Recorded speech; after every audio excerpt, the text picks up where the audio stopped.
Subscribe sekarang channel YouTube Novelas Kadina. Gratis.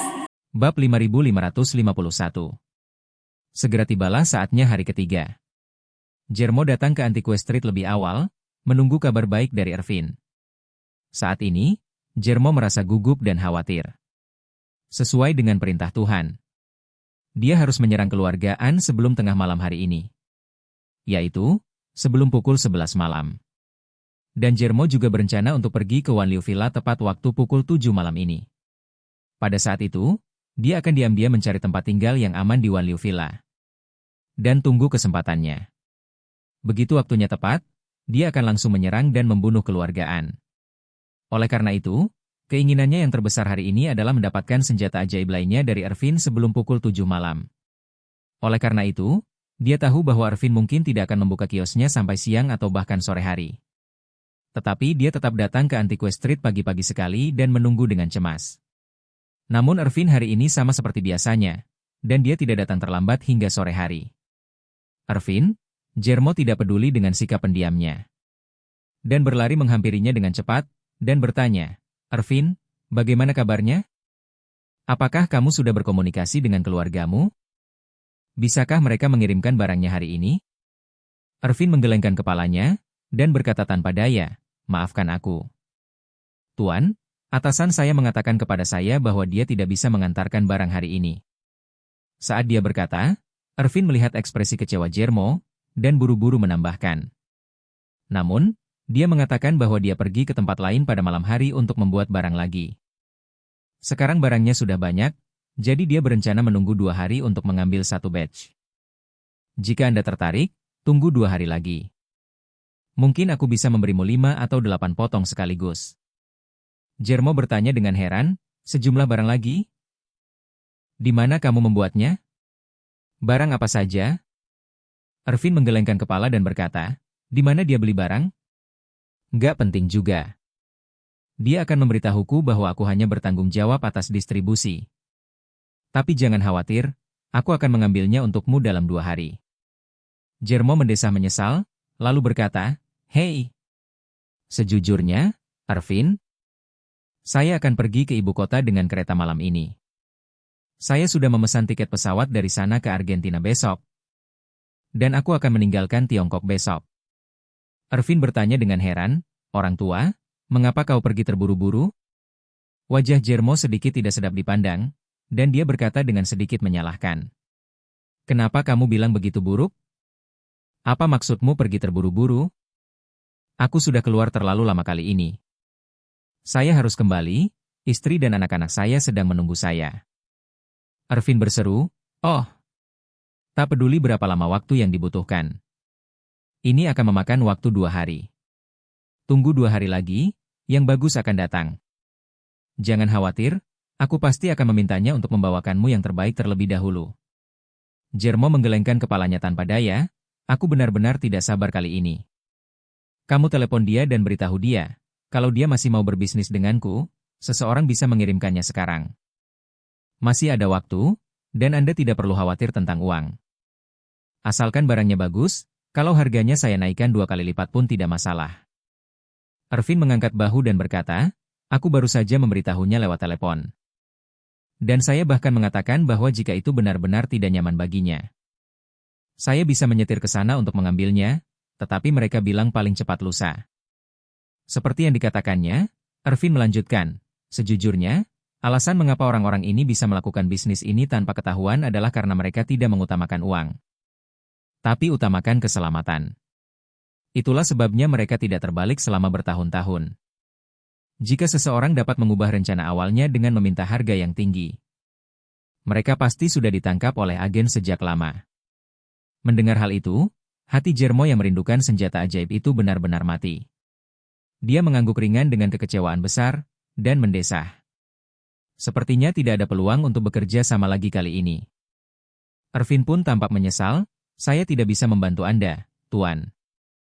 Mari kita bekerja sama lagi saat kita punya kesempatan." Sambil berkata demikian, Ervin berkata lagi, "Ngomong-ngomong, Tuan, tidak bisakah Anda menunggu sampai jam 7? Tidak, aku akan berjuang untukmu nanti.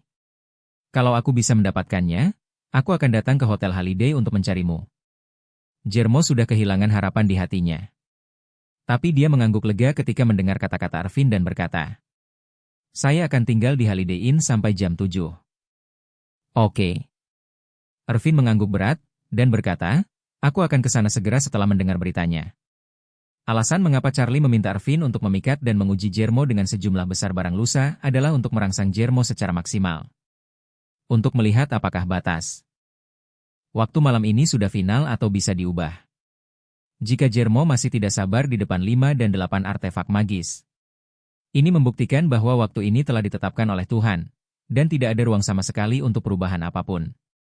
Pada saat ini, setelah mengucapkan selamat tinggal kepada Ervin, Jermo yang kecewa meninggalkan Antique Street dengan sedih. Dia tahu jika keluarga Ervin masih memiliki senjata ajaib di tangan mereka. Dia akan kurang beruntung dengan hal itu dan dalam beberapa jam ke depan, dia harus kembali dan membuat persiapan. Dia akan pergi ke Villa Wan Liu malam ini dan membunuh keluarga An. Bab 5552. Beberapa menit kemudian, Charlie juga menerima pesan dari Ervin. Pesannya hanya satu kalimat, pembeli tidak bisa menunggu sampai lusa.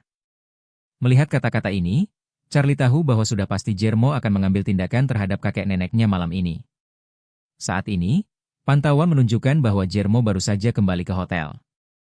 Dan tidak ada tindakan lain untuk saat ini, tetapi Charlie tidak bisa duduk diam lagi. Dia membuat orang-orang memperhatikan setiap gerakan Jermo, dan kemudian berkendara kembali ke Thompson. Kembali ke kamar tidur, Charlie mengeluarkan pena dan kertas dan meninggalkan surat untuk Claire. Dalam surat ini, dia menjelaskan secara ringkas pengalaman hidupnya. Dan sekaligus menyampaikan permintaan maafnya karena telah menipunya selama ini. Di paragraf terakhir surat itu, Charlie memberitahu Claire bahwa jika dia dalam bahaya, biarkan dia pergi ke Banshan Villa di Champs-Élysées Hot Spring Hotel. Ambil ramuan yang dia tinggalkan di brankas, lalu bawa bersamanya. Dan bersama orang tuanya meninggalkan Aurose Hill. Selain itu, Charlie juga meninggalkan kartu emas hitamnya untuknya. Apa yang Charlie pikirkan adalah jika dia bisa kembali hidup-hidup, dia akan menghancurkan surat ini sepenuhnya. Tapi jika dia tidak bisa kembali hidup-hidup, kemudian ketika Claire kembali ke rumah dari Amerika Serikat, tentu saja dia bisa melihat surat ini. Surat ini adalah surat wasiatnya. Setelah menyelesaikan semua ini, Charlie meninggalkan rumah sebelum Jermo meninggalkan Hotel Holiday. Dan berencana untuk berkendara ke Champs-Élysées Hot Spring Hotel, di mana dia menunggu langkah Jermo selanjutnya. Saat Charlie berada di villa tingkat tengah di pemandian air panas Champs-Élysées, waktu sudah lewat pukul 5 sore. Jermo masih belum meninggalkan hotel saat ini, tetapi Charlie datang ke villa. Melepas pakaiannya dan berendam sejenak di sumber air panas, membiarkan tubuhnya rileks sepenuhnya. Pada pukul 6.30, dia berganti menjadi setelan hitam untuk perjalanan malam, menyimpan 2 artefak magis. Ordo guntur mengejutkan dan pedang penusuk jiwa, dan mengeluarkan 3 pil kultivasi. 3 pil permajaan, dan 3 pil pembentukan untuk dibawa dekat ke tubuhnya. Ketiga pil kultivasi ini dapat membuatnya tetap penuh aura. Dan lawannya telah tersedot keluar banyak auranya oleh Thunderbolt yang dimodifikasi khusus. Tingkat kemenangan akan meningkat pesat. Pil permajaan adalah obat penyembuhan. Jika dia kalah dalam pertarungan, pil permajaan juga dapat membantunya pulih sampai batas tertentu. Sedangkan untuk reshaping pil, ini adalah obat terbaik yang dapat menyelamatkan nyawanya. Efeknya jauh lebih kuat dibandingkan dengan pil permajaan. Jika lawan benar-benar seorang ahli super, reshaping pil dapat menyelamatkan hidupnya di saat kritis. Charlie merasa bahwa dengan pil-pil ini di sisinya, ia yakin bahwa ia bisa bersaing dengan Jermo. Lagi pula, dia sudah sangat siap, kecil kemungkinan dia akan menghadapi bahaya seperti yang dibayangkan Maria. Selain itu, Charlie meninggalkan cincin pemberian Maria dan tulang rambat Phoenix pemberian Nyonya Jiang di brankas. Setelah melakukan semua persiapan, dia menerima pesan dari Isaac bahwa Jermo telah meninggalkan hotel liburan, menghentikan taksi di pintu, dan meninggalkan kota menuju hotel pemandian air panas Champs-Élysées. Hari ini, Isaac dan Orville tidak berlatih dengan orang lain lagi. Charlie meminta mereka untuk mendukung dan membantunya. Isaac bertugas mengawasi Jermo, sementara Orville bersiaga setiap saat, menunggu perintah Charlie. Setelah menerima berita bahwa Jermo sudah pergi, mata Charlie memancarkan tatapan tegas, dan dia berkata dengan dingin, "Kau akhirnya datang." Setelah itu, Dia segera mengambil ponselnya, menelepon Orvel, dan memberitahunya. Naik helikopter dan tunggu aku di gerbang villa. Orvel, yang telah menunggu instruksi di Champs-Élysées Hot Spring Hotel, segera berkata dengan hormat, "Baiklah, Tuan Wade, saya akan naik." Semenit kemudian, deru helikopter datang. Helikopter sipil berperforma tinggi telah tiba di luar villa, dan perlahan-lahan turun di dasar datar di luar pintu villa. Charlie melangkah maju untuk keluar, tapi sesaat sebelum meninggalkan ruang bawah tanah, dia tiba-tiba teringat sesuatu dan langsung berhenti. Sesaat kemudian, ketika Charlie melangkah keluar dari villa, helikopter sudah parkir dengan stabil di pintu. Charlie menaiki helikopter, dan Orvel di kabin berkata dengan hormat, "Tuan Wade, apa instruksi selanjutnya?" Charlie menatapnya, lalu ke pilot, dan mengatakan kepadanya, "Tugasmu sudah selesai, turunlah dari helikopter." Kemudian dia berkata kepada pilot, "Mulai sekarang, kamu dan aku akan menunggu di sini. Dan Anda harus menyiapkan helikopter agar siap lepas landas setiap saat. Asalkan aku bilang pergi, kamu tinggal lari secepat mungkin dan pergi ke Villa Wan Liu." Pilot itu segera berkata, "Baik, Tuan Wade." Orvel buru-buru bertanya, "Tuan Wade, ada acara penting apa Anda akan pergi ke Villa Wan Liu?" "Saya akan menemani Anda." "Tidak perlu," kata Charlie ringan, "kau tetap di sini untuk menjaga ketertiban." Orvel tiba-tiba sedikit terganggu, dan tidak bisa menahan diri untuk bertanya, "Tuan Wade, apa yang akan Anda lakukan?" "Saya bersumpah untuk mengikuti jejak Anda, melakukan pekerjaan seekor anjing dan seekor kuda." Charlie melambaikan tangannya dan berkata dengan serius, "Dengarkan Orvel. Aku ingin kamu tetap di sini, dan aku punya tugas yang sangat penting. Hanya aku yang bisa melakukan tugas ini." Orvel buru-buru berkata, "Tuan Wade, tolong beritahu aku." Charlie berkata kata demi kata, "Orvel, tidak peduli apa yang terjadi di luar malam ini atau seberapa banyak keributan yang ada. Jangan beritahukan keberadaanku kepada siapapun, dan jangan biarkan siapapun pergi dari sini. Jika aku tidak kembali sebelum fajar besok, kamu beritahu semua orang untuk tidak mencariku. Semua orang harus berpura-pura tidak pernah mengenalku, mengerti?" Bab 5553. Perkataan Charlie membuat ekspresi Orvel sangat ngeri. Dia bertanya dengan panik, "Tuan Wade, apa maksudmu? Mungkinkah ada sesuatu yang berbahaya hari ini?" Charlie terdiam sejenak, tidak tahu bagaimana menjawab. Berbahaya? Dia menyadari bahwa dirinya seharusnya tidak berada dalam bahaya apapun. Jermo menyimpan 3 alat sihir jelek buatannya dan masih menganggapnya sebagai harta karun. Dapat dilihat bahwa orang ini tidak memiliki pencapaian yang mendalam dalam energi spiritual. Terlebih lagi, dia memiliki 2 senjata sihir tipe serangan dan banyak pil di dekatnya. Jadi dia bisa mengandalkan serangan dan pertahanan. Belum lagi dia berada di kegelapan dan lawan berada di cahaya. Oleh karena itu, Charlie merasa bahwa apapun aspeknya, ia memiliki peluang menang lebih besar daripada lawannya. Jika dia benar-benar ingin menggunakan tangannya. Charlie sangat yakin bahwa ia bisa menekan lawan ke tanah dan menggosoknya. Namun, yang membuat Charlie agak khawatir adalah apa yang dikatakan Maria kepadanya. Menurut penuturan Maria, dia memang sudah memperhitungkan bahwa dirinya akan berada dalam bahaya. Meskipun ini terdengar tidak dapat diandalkan, intuisi Charlie mengatakan kepadanya bahwa gadis ini tidak akan berbohong kepadanya. Justru karena itulah Charlie sedikit lebih berhati-hati. Dia harus meninggalkan jalan keluar bagi orang-orang di sekitarnya, jika dia benar-benar dalam bahaya. Menghadapi pertanyaan Orvel saat ini, Charlie tersenyum sedikit dan berkata dengan serius, "Saya tidak yakin apakah saya benar-benar dalam bahaya, tetapi selalu baik untuk berhati-hati." Orvel berkata dengan gugup dan khawatir, "Tuan Wade, saat itu, di kaki Gunung Changbai, kau sendiri yang membunuh 8 raja surgawi keluarga Wu. Dan ke-8 orang itu begitu kuat sehingga mereka sama sekali tidak sebanding denganmu. Di Aurous Hill, siapa yang bisa mengancam keselamatan pribadimu?" Charlie tertawa dan berkata, "Orvel, kamu tidak perlu terlalu gugup. Seperti yang kau katakan, aku juga sosok yang tak terkalahkan di dunia. Jika orang biasa ingin menyakitiku, itu akan sama sulitnya dengan pergi ke surga." Berbicara tentang hal ini, Charlie mengganti topiknya, "Hanya saja, orang tidak boleh terlalu sombong sepanjang waktu. Anda harus lebih rendah hati dan berhati-hati, dan peluang keberhasilan akan lebih tinggi." Melihat kata-kata ringan Charlie, Orvel masih merasa tidak nyaman di hatinya. Puas, dia berkata kepada Charlie, "Tuan Wade, sekarang ada ratusan prajurit di Champs-Élysées. Jika musuh benar-benar menyusahkanmu, begitu banyak orang dapat menenggelamkannya dengan satu ludah. Jika Anda punya pesanan, katakan saja, saya akan segera mengaturnya." "Tidak perlu." Charlie melambaikan tangannya, dan berkata dengan tenang. "Tidak selalu baik untuk memiliki banyak orang, jadi jangan ikut campur." Orvel berseru, "Wah, Tuan Wade, taktiku selalu menjadi salah satu keterampilan tata geraha kami. Dengan keunggulan ini, mengapa tidak memaksimalkan nilainya?" Charlie menggelengkan kepalanya sambil tersenyum. Saat ini, taktik seperti itu tidak ada gunanya.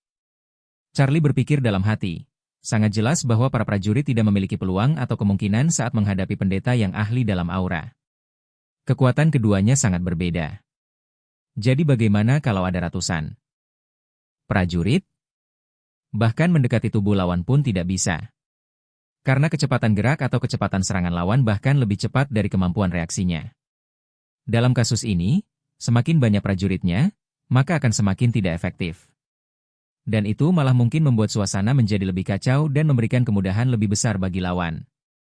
Jika Anda benar-benar ingin membunuh seorang pendeta, Anda harus memiliki pendeta yang lebih kuat atau menggunakan senjata mematikan modern secara langsung. Bab 5554.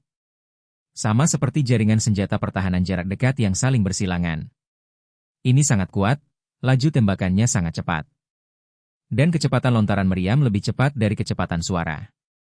Senjata jenis ini digunakan untuk melawan pendeta, dan tidak menjadi masalah untuk membunuh selusin atau 20 pendeta sekaligus.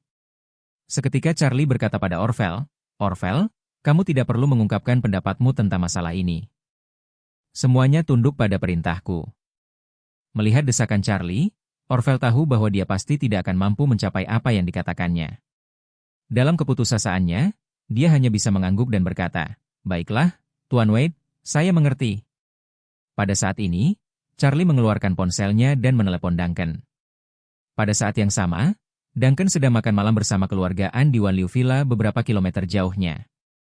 Keluarga Anne juga telah melakukan banyak investigasi di Aurous Hill akhir-akhir ini. Namun mereka masih belum menemukan petunjuk apapun terkait Charlie. Di meja makan, paman Charlie, Marshall, hendak meminta Duncan memikirkan cara, ketika telepon seluler Duncan berdering. Dia segera berdiri dan berkata kepada keluarga Anne, "Kalian bicara dulu, saya akan keluar dan menjawab telepon." Sambil berbicara, dia berjalan menuju halaman, tidak melihat siapapun di sekitarnya, lalu menyambungkan telepon. Ketika telepon tersambung, dia berkata dengan hormat, "Tuan Wade." Charlie langsung ke intinya. "Inspektur Lee, apakah kakek saya dan keluarganya ada di Villa Wanliu saat ini?" "Memang," tanya Duncan penasaran, "ada apa?" "Pak Wade, ada apa?" Charlie bersenandung, dan berkata dengan nada serius. "Seseorang mungkin akan berbuat jahat terhadap keluarga kakek nenekku malam ini." Duncan terkejut, dan bertanya tanpa sadar, "Benarkah ini?" "Benarkah?" kata Charlie, "orang yang datang ke sini kemungkinan besar adalah seorang ahli super di Warriors Den. Dan kekuatannya tidak setingkat dengan anggota Warriors Den yang pernah kau temui sebelumnya." Duncan merasa ngeri dan segera bertanya, "Tuan Wade, apa yang harus saya lakukan sekarang?" "Apa yang harus kulakukan? Apa kau ingin aku mengatur mereka agar segera kabur?" "Sudah terlambat," kata Charlie. "Setiap gerakanmu sepertinya diawasi. Melarikan diri dengan terburu-buru akan tetap mengungkapkan keberadaannya. Dalam hal ini, lebih baik tetap di Wanliu Villa, agar tidak berubah." Duncan berkata tanpa berpikir, "Kalau begitu aku akan segera mengatur pengawal dan para ahli bela diri itu, dan membiarkan mereka bersiap untuk pertempuran." "Percuma saja," Charlie berkata, "tidak ada seorang pun di antara kalian yang bisa menghentikannya, dan begitu kalian memberitahu bawahan kalian, mereka pasti akan berperilaku tidak normal, dan kemudian hal itu dapat menimbulkan kecurigaan pihak lain. Jadi, kamu sendiri yang harus tahu. Jangan beritahu siapapun." Duncan bertanya, "Tuan Wade, apakah lawannya benar-benar kuat?" "Saya khawatir saya tidak akan bisa melindungi keselamatan keluarga kakek nenekmu." Setelah berbicara, Duncan berkata lagi, "Tapi jangan khawatir. Jika kita benar-benar bertemu musuh yang kuat, aku akan mati sebelum mereka semua."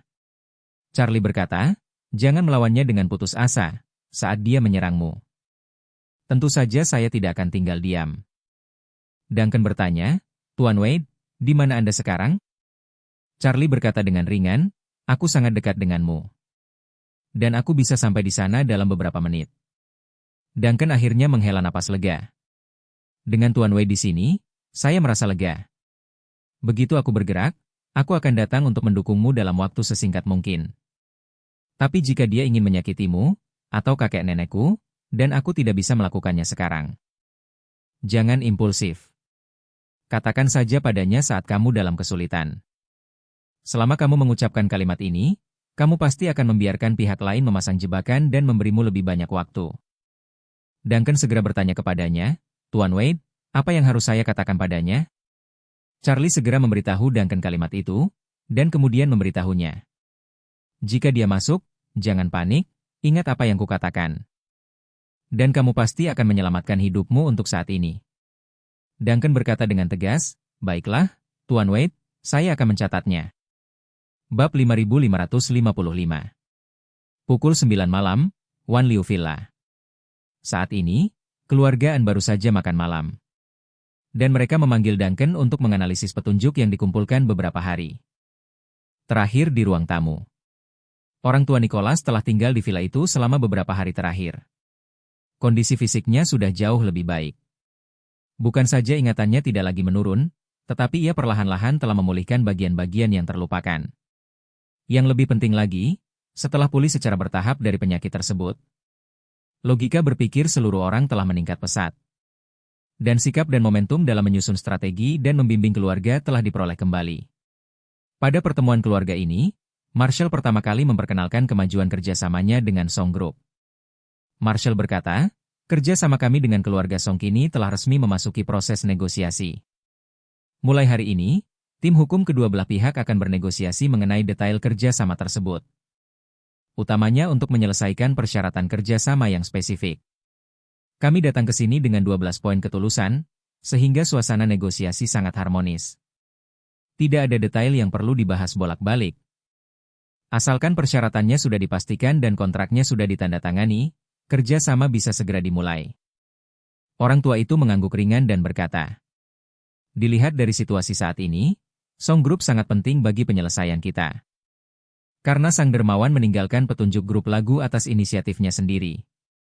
Selain ingin mengungkapkan beberapa informasi identitasnya kepada kami melalui keluarga Song, dia juga ingin menjauhkan keluarga Song. Kemudian, lelaki tua itu melirik ke arah putra keduanya, Markus, dan berkata, masuk akal jika Markus bertanggung jawab atas semua kerja sama bisnis eksternal keluargaan. Tapi kali ini situasinya istimewa. Kerja sama dengan Song Group bukan proyek komersial semata. Tapi keluargaan kami menggunakan uang sebagai batu loncatan. Selain itu, Marshall dan Nona Song dari grup Song juga merupakan kenalan lama, jadi masalah ini diputuskan oleh Marshall yang bertanggung jawab untuk menindaklanjutinya. Nicholas selalu mengejar keharmonisan dan persatuan dalam keluarga. Jadi dia memberikan beberapa anak pembagian kerja yang berbeda sehingga tanggung jawab masing-masing dari mereka terdefinisi dengan jelas. Tujuannya adalah ketika anak-anak bersatu, semua orang dapat menyusup dan saling membantu di semua tingkatan. Dan ketika mereka tidak bersatu, mereka dapat mengawasi dan bahkan menghalangi satu sama lain. Kali ini Marshall diminta bertanggung jawab untuk mempromosikan proyek kerjasama dengan Song Group. Meskipun dia tahu Markus tidak berkeberatan, dia tetap harus menjelaskan dengan jelas alasannya. Markus tentu tahu niat ayahnya. Untungnya, ia sama sekali tidak keberatan dengan kakak laki-lakinya yang mengambil alih proyek ini. Lagi pula, anak-anak keluargaan memang selalu kompak. Dalam hal keintiman, meskipun masing-masing dari mereka memiliki keluarga, mereka telah membagi energi dan waktu mereka satu sama lain. Namun kematian Margaret, dan terakhir kalinya keluargaan hampir musnah, membuat keluargaan semakin serius dalam memperjuangkan persatuan. Pada saat ini, Markus juga berdeham, dan berkata, ayah, aku telah membawa Tece bersamaku beberapa hari ini dan dengan hati-hati memilah semua lapisan masyarakat di Aurose Hill.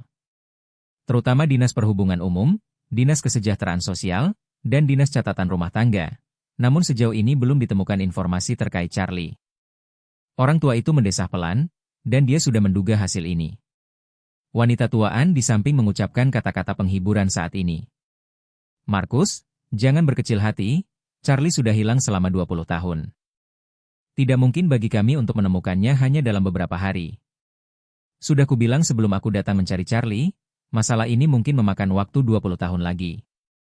Markus mengangguk pelan, lalu berkata tegas, Bu, jangan khawatir, sekarang di hatiku, mencari Charlie sudah menjadi hal yang paling utama. Tece tiba-tiba teringat sesuatu, dan berkata, ngomong-ngomong, Bu, aku menemukan sesuatu yang agak aneh. Rasanya agak aneh. Kamu dan ayah, juga kakak laki-laki tertua, kakak laki-laki kedua, dan kakak laki-laki ketiga, bantu aku menganalisisnya bersama. Wanita tua itu berkata, katakan padaku.